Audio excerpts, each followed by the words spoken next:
베드로전서 2장 11절입니다. 11절부터 마지막 절까지.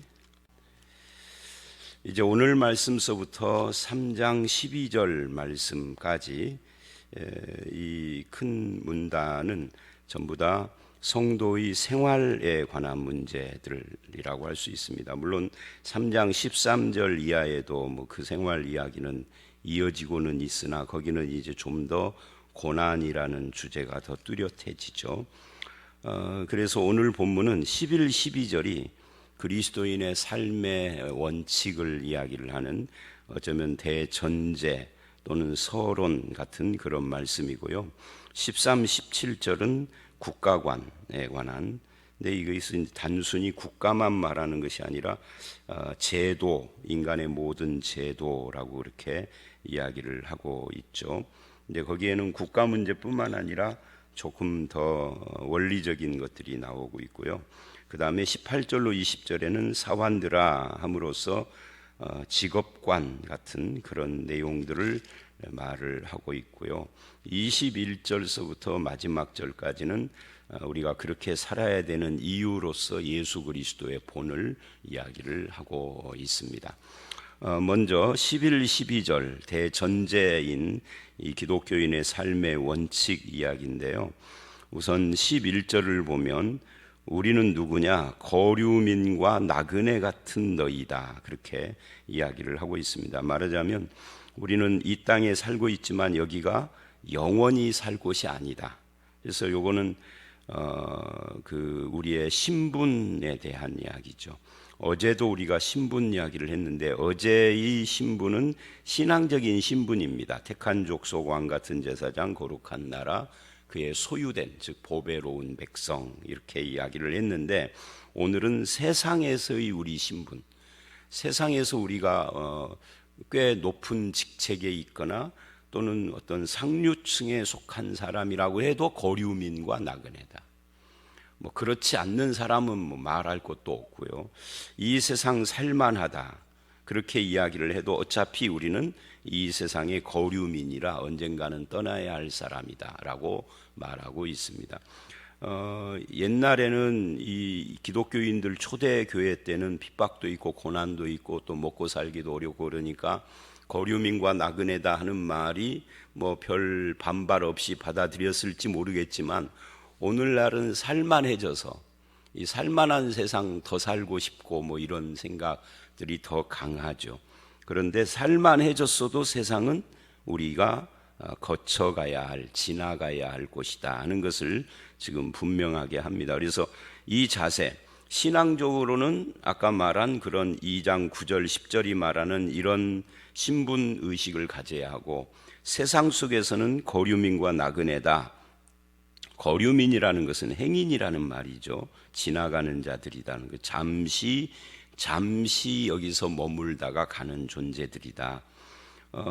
우리는 세상 사는 자세와 목적에 대해서 이 두 단어를 통해서 확실하게 정리를 좀 해야 할 필요가 있습니다. 우리는 여기서 오랫동안 살며 이곳에다가 무엇인가를 쌓아놓는 자들이 아닌 거죠. 그래서 그런 사람들에게 권하는데 그 권고가 영혼을 거슬러 싸우는 육체의 정욕을 제어하라. 어떻게 살까를 말하는 겁니다. 거류민과 나그네는 신분이고 어떻게 살까를 말을 할 때 이 세상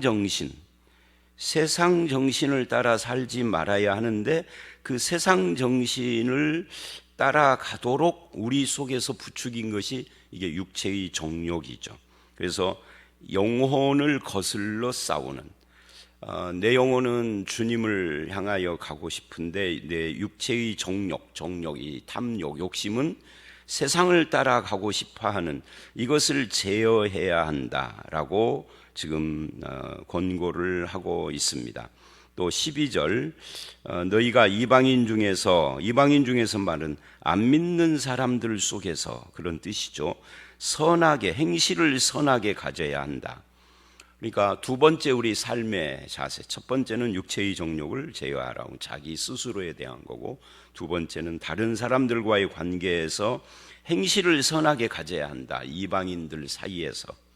그래서 악행한다고 비방하는 자들이 선한 일을 보고 하나님께 영광을 돌리게 해라.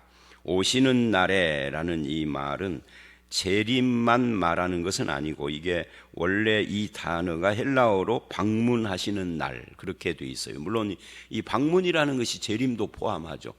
주님이 다시 오시는 그때도 포함을 해서 주님이 방문하는 때라는 그런 뜻이죠. 그때 이방인들이 하나님께 영광을 돌리게 해라. 이방인들이 하나님을 믿는 것이 아니죠. 그들이 너희가 믿었던 것이 옳았어 라고 할 수 있게 해야 하는 거죠. 또는 이 말이 이런 것이 될 수도 있죠.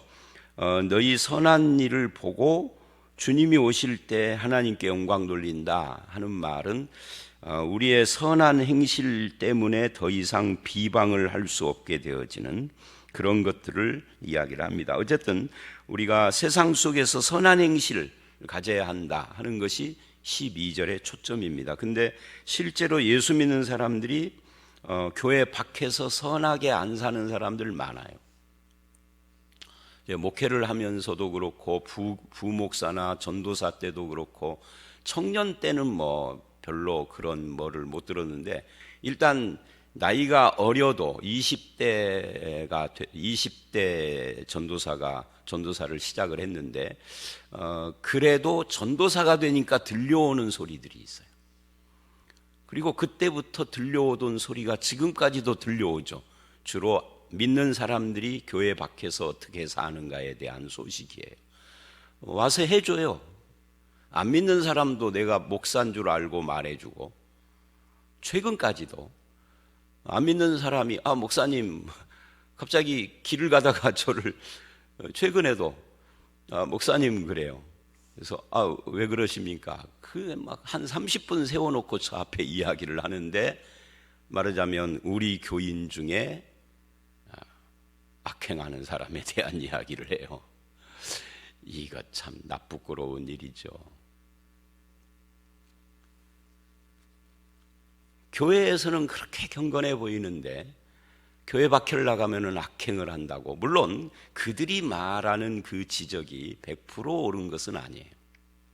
그래서 여기서도 초대교회도 악행한다고 욕하는 사람들이 너희 선한 행실을 보고 지금 여기서 옳다고 하는 것이 아니라, 영광 돌리는 것이 아니라 주님 오시는 날에 영광 돌리는, 그때까지는 계속 비방을 한다는 이야기겠죠. 그런데 그 비방들이 근거 없이 하는 것이라면 우리가 흔들릴 필요가 없지만, 근거가 분명하고 실제로 그렇다면 정말 부끄러운 일이죠. 그래서 지금 이 11, 12절 우리의 신분은 무엇인가, 어떻게 살아야 되는가, 두 가지인데, 신분은 다시 말하면 나그네와 거류민이다. 어떻게 살아야 되는가, 나 스스로는 육체의 정욕을 제어하고 세상 속에서는 안 믿는 사람들에게 비방받지 않도록 선한 행실을 해. 이 선한 행실로 사는데도 비방하는 것은 내 책임이 아니죠. 그들 책임이죠. 그리고 이제 13절로 17절에 이제 제도에 대한 이야기를 합니다. 인간의 모든 제도를, 이게 중요한 것이, 제도라는 말이 질서라는 뜻이고요. 거기 앞에 모든이라는 표현이 있어요. 모든 질서. 그러니까 모든 인간의 질서들이 뭐가 있습니까? 국가도 있고, 또 우리가 살아가는 이 사회에도 질서가 있고, 가정에도 질서가 있고, 학교에도 있고, 질서들이 참 많죠. 질서, 그거를 이제 알기 쉽게 제도라고 번역을 한 건데, 거기에 순종해라. 근데 순종해라 하면은 우리가 금방 이런 생각이 들죠. 악한 자들인데도요 라고.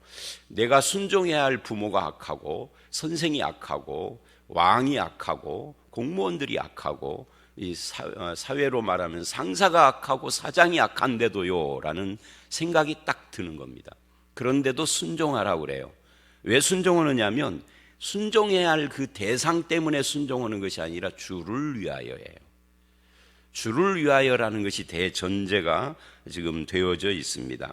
혹은 위에 있는 왕이나, 혹은 그가 악행하는 자를 징벌하고 선행하는 자를 보상하기 위하여 보낸 총독. 자, 여기서 왕이나 총독 할 때 왕과 총독이 중요한 것이 아니라 그걸 설명하는 것을 보십시오. 악행자를 징벌하고 선행자를 보상하기 위하여 보낸, 이게 권선징악이죠. 선을 권하고 악을 징벌한다. 근데 이 권선징악이라는 말이 우리나라에도 있는 거 보면 이건 이제 성경하고 상관없이 세상도 그런 존재들이 있는 목적이 권선징악에 있다는 것을 옛날부터 우리 조상들도 알고 있었다는 거죠. 실천과 상관없이. 근데 이 성경에서는 그게 바로 하나님이 그들을 세운 목적이다. 악한 자라도 그렇다는 거예요. 위에 있는 자들. 예를 들면 악한 자라도 정부나 국가가 있는 것과 없는 것은 천지차이입니다. 최근에 어떤 분의 글을 읽었는데 그분은 이 국가와 정부를 부정하는 글이었어요. 그 뉘앙스가. 그런데 그건 상당히 오해하는 거예요. 국가와 정부가 만약에 없다라고 쳐봐요. 그러면 그 글 쓴 글쟁이부터 이 세상 살기 힘들어지는 겁니다. 그때는 폭력과 힘이 득세하는 겁니다. 예를 들어서 우리가 미국에서 코로나 사태 때문에 막 상점들이 약탈당하는 거 보잖아요. 미국의 공권력이 제대로 시행이 안 되는 거예요. 근데 우리나라는 아무리 코로나 사태가 그러고 먹고 살기가 힘들어져도 그런 일들이 안 일어나요. 그죠? 근데 만약에 무정부, 정부도 없고 국가도 없다고 하면은 그게 매일 일상적으로 일어나는 겁니다. 그래서 정부가 없고 국가가 없으면 어린아이, 노약자, 여자, 그리고 힘없는 자, 이런 순서대로 해를 당하는 거죠. 그리고 나중에는 그것이 어떤 사회 전반적인 분위기가 되면은 노예제도가 생기는 거죠. 지금도 정부나 국가가 없으면 노예제도 생기지 말라는 법이 없어요. 여론, 국가 정부가 있으니까 여론이 힘을 얻는 거지, 국가 정부가 없으면 여론 그까짓 건 아무 의미가 없는 겁니다. 정부가 있고 국가가 그 선출직이 있으니까 여론을 무서워하지. 생각을 해보세요. 여론은 하나도 안 무서운 거예요. 이 국가 정부가 없으면 그냥 찍어 누르면 되는 거예요. 그거는 힘 있는 자가 장땡이에요. 그런 의미에서 하나님은 악한 자라 할지라도 일단 하나님이 세우신 거다. 그리고 거기에 순종하는 것이 첫 번째다. 물론 이제 순종이 전부 다는 아닙니다. 일단 이 본문은 그런 원칙을 이야기를 한다. 15절 곧 선행으로 어리석은 사람들의 무식한 말을 막으시는 것이라. 이게 이제 막으시는 것이라 라고 하는 이것이 원문에는 하나님의 뜻이다. 그러니까 선행으로 무식한 자의 말을 막으시는 것이 하나님의 뜻이다, 이런 뜻입니다. 그러니까 권선징악을 위하여서 안 믿는 자라도 제도와 질서를 세상에 주셨다. 국가를 주신 이유가 거기에 있다 하는 것을 말하고 있는 겁니다. 그리고 16절을 보면 그러나 너희는 자유가 있으나, 그래요. 이 자유가 있다 하는 말은 지금까지 순종 이야기하고 조금 다른 이야기예요. 우리가 자유가 있습니다. 그러나 그 자유로 악을 가리는 데 쓰지 말고 하나님의 종같이 하라. 자, 세우신 제도에 순종하는데 그게 하나님의 종처럼 하라는 거예요. 또 13절에서는 주를 위하여 하고, 그러니까 목적은 주를 위하여 하고 태도는 하나님의 종처럼 하고, 그 세운 왕이나 총독이나 제도의 앞에서 그 세워진 인간의 종이 아니다, 그 말이죠. 우리는 하나님의 종이다. 그런 의미에서 자유하는 자인데 그 자유로 악이 아니라 하나님의 종처럼 하나님의 뜻을. 그래서 이제 여기서 우리는 또 한 가지 원칙을 보게 되는 겁니다. 그게 뭐냐면 하나님이 계시고 그 밑에 제도를 세워서 사람들을 세우고 그 밑에 우리들이 있는데, 요 관계에서 세운 자가 하나님의 뜻에 반대하는, 하나님의 뜻을 거스르는 쪽으로 갈 때에는 우리가 자유하는 자이기 때문에 그것에 대해서 순종해야 할지 말지에 대해서 결단을 할 수가 있는 겁니다. 순종하지 않으면 어떻게 될까요? 그러면 하나님이 우리를 핍박하는 저들의 손을 그냥 굳혀버리고 입을 뻣뻣하게 하고 그럴까요? 안 그러죠. 이제 순종하지 않으면 나는 하나님께 순종한다 그래서 세운 자들에게 순종하지 않으면 핍박을 받고 고난을 받고 불이익을 받죠. 불이익을 받아도 나는 하나님께 순종할 거야. 이게 이제 그리스도인인데, 그렇지 않고 이제 악에 동조하거나 그렇게 되어지면 하나님의 뜻에 반대하는 자가 되는 것이죠. 그래서 이 부분, 자유하는 자나 하나님의 종처럼이라는 것은 지금까지 말한 것에 대해서 그 더 큰 원리를 대입을 한 거다라고 말할 수 있습니다. 근데 17절을 보면 또 이렇게 말을 해요. 지금까지는 왕이나 총독이나 세운 제도에서 높은 자들 이야기를 했는데 17절은 무사람을 공경하며 그래요. 그러니까 그런 태도가 위에 있는 사람에게만 하는 것이 아니라 무사람이니까 모든 사람입니다. 우리 주변에 있는 나보다 높은 자만이 아니라 나랑 비슷한 동료 인간들이나 혹 내가 높은 자리에 있으면 나보다 낮은 자리에 있는 사람이 있다면 그들에 대해서도 공경해야 하고, 예수를 믿는 형제는 사랑해야 한다. 그리고 제일 중요한 것은 하나님을 두려워해야 한다. 그 하나님을 두려워하는 차원에서 이런 일을 하고 왕을 존대하는 것도 하나님을 두려워, 왕 위에 하나님인 거죠. 그런 의미에서 최근에 이순재 씨 이야기가 지금 회자되고 있잖아요. 뉴스에서 이순재 씨가 자기 그 매니저에게 갑질했다 하는. 근데 그 이순재 씨가 그렇게 그분 서울대 나오고 그 동안에도 상당히 품위 있게 연기 생활도 하고 인생을 살아온 것처럼 TV 같은 데서 보였어요. 그런데 이제 갑자기 그런 것이 불거진 겁니다. 근데 그 내용을 보니까 이렇게 이순재 씨 부인이 마트 가서 뭘 사와라 하고 이런 사사로운 심부름 같은 걸 시켰다 이거예요. 옛날 같으면 그런 것들이 문제거리가 안 되는데 요즘은 이제 세상이 바뀐 거예요. 세상이 바뀌었는데 80대의 이순재 씨가 그걸 캐치를 못한 거죠. 그렇잖아요. 80대면 지금 세월이 그분이 한참 활동을 했던 40, 50대 지금 시대가 두 세대 정도가 지나가고 있는 거예요. 그러니까 내가 그걸 보면서 나도 한 20년 후에는 이 세대가 어떻게 바뀌었는지 모르고 그 시대에 맞지 않는 언행을 할 수도 있겠구나, 그런 생각을 해봐요. 그런데 이제 그건 그렇고, 기본적으로 그분이 80대 그분이 살던 그 시대에는 무사람을 공경하고 이런 것이 없었던 거예요. 내가 가진 힘으로 사는 시대가 그가 경험한 대부분의 인생에서 경험한 것이기 때문에 그게 몸에 배어 있는 거죠. 잘못은 아직 모릅니다. 그 매니저가 옳은지 이순재 씨가 옳은지는 이제 이건 법적으로 따져봐야 할 문제니까 저는 아직은 모르는 거고요. 다만 그런 문제가 불거진 것이 여기 무사람을 공경하며 이런 것이 그 시대에는 없었던 거예요. 근데 2000년 전에 베드로는 무사람을 공경하며 그래요. 성경을 읽다 보면 깜짝깜짝 놀라는 것이 그거예요. 우리 시대는 당연해 보이는데 2000년 전에는 절대 당연한 이야기가 아닌 겁니다. 이게 윗사람에게 순종하라는 당연한데 무사람을 공경하라는, 이게 당연하지 않은 이야기를 지금 하고 있는 거예요. 근데 성도는 그래야 한다는 거죠. 그래서 이 질서가 하나님의 뜻이 제일 위에 있고 그 다음에 이렇게 쭉 인간 세상이 있는데, 그리스도인들은 아랫사람을 대하든 옆에 사람을 대하든 윗사람을 대하든 공경하는 자세여야 한다라고 지금 말하고 있는 거죠. 왜 그래야 되느냐? 그게 하나님을 순종하는 것이고 주를 위한 것이다는 이 자세를 가지고 말하는 거죠. 그 다음에 18절로 20절은 직업과 관계되는 이야기예요. 이 직업과 관계되는 이야기는 앞에 이야기하고 어떤 연결점이 있죠.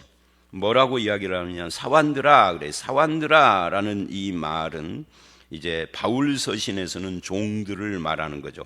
그 당시에 노예들 중에는 이제 다른 나라와 전쟁에서 붙잡은 노예는 그 전쟁에 지기 전에는 그 나라에서 고위직을 지내거나 높은 자리에 있거나 많이 배운 사람들이 많이 있었어요. 그래서 로마 사람보다 더 똑똑한 사람들도 많았고, 그래서 이런 노예들을 교육에다가 투입시키기도 하고 집안의 잡일도 시키지만 의사도 시키고 무슨 간호사도 시키고, 오늘날 우리가 생각하는 상당히 괜찮은 직업들이 그 당시에는 다 노예들이 했어요. 많이 배운 자들이 많아가지고, 그리고 로마의 자유인들은 먹고 노는 일만 했어요. 그래서 로마가 타락한 거죠. 그래서 그런 노예들에게 범사에 두려워함으로 주인들에게 순종하되, 이제 그 노예 출신 기독교인들이 많았거든요. 그래서 범사에 두려워함으로 주인을 섬겨라, 순종하라. 근데 누구를 두려워해야 할 것인가 하는 것과 범사라는 말, 범사는 모든 일이죠. 어떤 특정한 일이 아니라 그것을 19절에서는 하나님을 생각함으로 슬픔을 참으면 그래요.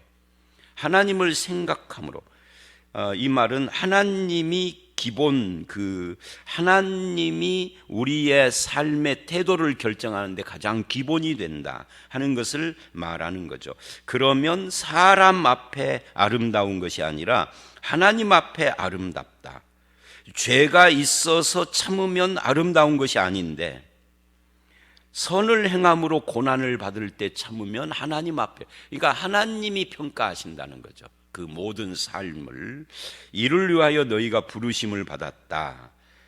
그러니까 우리 기독교인들은 삶의 고난 가운데서도 하나님을 생각하고 인내하는 삶을 통해서 영광을 돌리는, 이것이 우리의 자세임을 말하고 있고요. 예수 그리스도를 본으로 이제 세워요. 21절서부터 25절까지 그리스도도 너희를 위하여 고난받으사 본을 끼쳐 그 자취를 따라 너희는 나를 따르라 한 것이 바로 이런 본이다라는 이야기를 하고 있는 겁니다.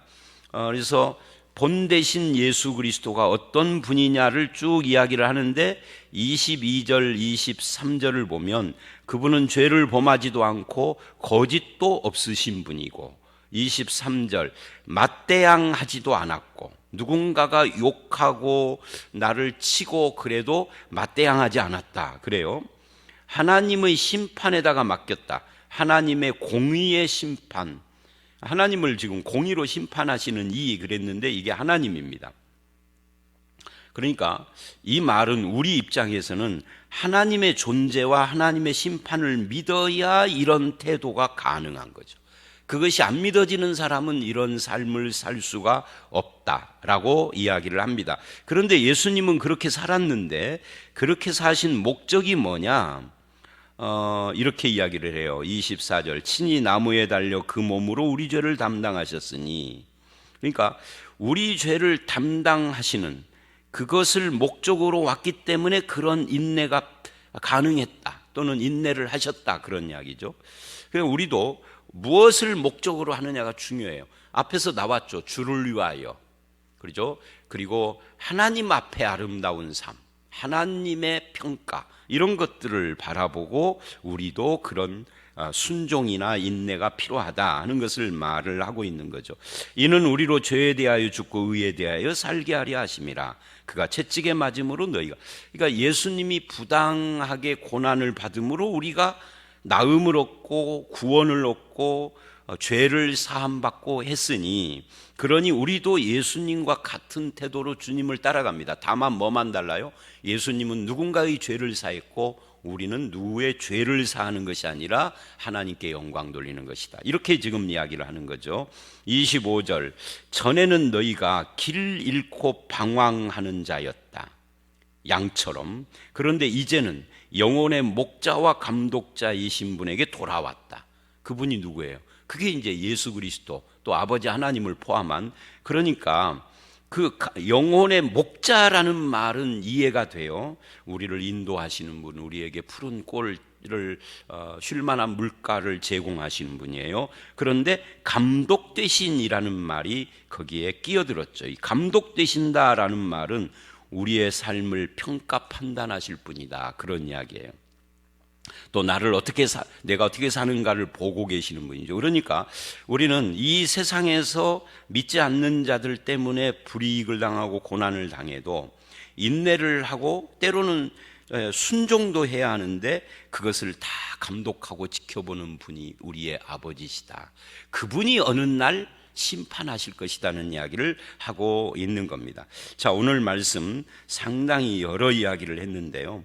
결국은 11, 11절 우리는 나그네다, 그리고 내 육체의 정욕을 제어해야 하고 하나님께 영광 돌리는 삶을 살아야 한다 하는 것으로 요약을 할 수가 있습니다. 그런 이유는 예수님이 그렇게 우리를 위하여서 본을 보이셨다. 그 자취를 따라가고 주를 위하여 하나님의 영광을 위하여, 이것을 위해서 저와 여러분이 어떤 언행을 결정을 하고 어떤 삶의 태도를 결정할 때도 그런 것이 기본이 돼서 결단하고 살아가는 그런 성도들이 되시기를 주의 이름으로 축원합니다. 함께 기도합니다. 하나님, 그렇습니다. 우리가 세상을 살아가는 것은 나그네와 행인 같은 그런 삶을 사는 것인데 우리의 이런 신분을 망각하고 세상 속에 젖어들 때가 많습니다. 육체의 정욕을 제어하게 하시고 또 세상을 살아갈 때 우리가 하나님 앞에 순종을 하여 영광을 돌려야 할 터인데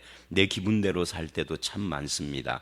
주님의 영광, 주님을 위하여라고 하는 이런 것이 우리 속에 젖어 있게 하시고 우리의 삶의 그 어떤 기본 정신이 되어지도록 도와주시며 주님의 본과 그 발자취를 따라가는 삶의 태도가 우리 속에서 확고하게 정해지도록 주님 인도해 주시옵소서. 악행하는 자들이 우리를 자기들과 같이 나도 악행하는 자라고 비방하는 이런 세상 속에서 그렇지 않음을 말로 반박하는 것이 아니라 선한 행실로 반박하고 증명할 수 있는 우리 모두가 되기를 간절히 소원하오며 예수님 이름으로 기도드려 싸움나이다. 아멘.